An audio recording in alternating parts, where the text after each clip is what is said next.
Hi అండి. మీకు ఇప్పుడు నేను డ్రై ఫ్రూట్స్ తోటి కారప్పొడి చేసి చూపిస్తున్నానండి. ఫస్ట్ బాదం పప్పుని వేపేసుకొని బ్రౌన్ కలర్ వచ్చే వరకు వేపుకోవాలండి. నెక్స్ట్ పంప్కిన్ సీడ్స్, కాజు అండ్ సన్ఫ్లవర్ సీడ్స్, కొంచెం జీలకర్ర కూడా వేసుకొని బాదం పప్పు వేగిపోయినాక ఇవి కూడా వేసేసుకుని అన్నీ వేసేసుకోవచ్చండి ఒకేసారి. అవసరమైతే మీకు కావాలనుకుంటే పిస్తా కూడా వేసుకోవచ్చు, వాల్నట్ అవి కూడా వేసుకోవచ్చు అనమాట. వేసుకుని బాగా వేయించేసుకొని అవి బాగా వేగినాక పక్కకి తీసేసుకొని మిక్సీలో బాదం పప్పు వేసి కొంచెం వేరుశనగలు ఆల్రెడీ వేపినవి ఉన్నాయండి, అవి 2 గుప్పులు వేసాను. అండ్ మొత్తం వేపినవన్నీ వేసేసుకొని అవి కొంచెం పసుపు వేసుకోండి.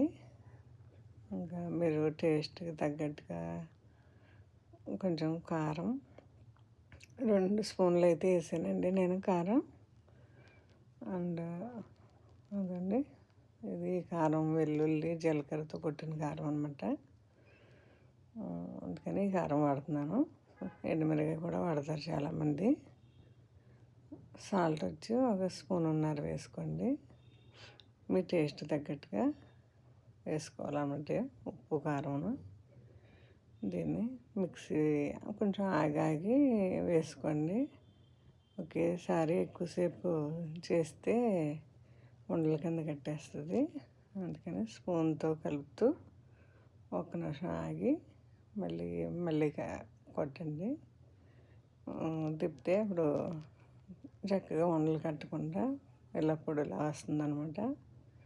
దాన్ని ఒక ప్లేట్లోకి తీసేసుకొని నీట్గా ఇంకా ఇప్పుడు కలుపుకుని బాగా, ఇప్పుడు ఉప్పు కారం సరిపోకపోతే ఇప్పుడే వేసుకోవచ్చు అనమాట.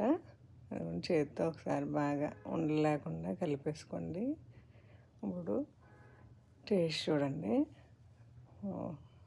కమ్మగా బాగుందండి.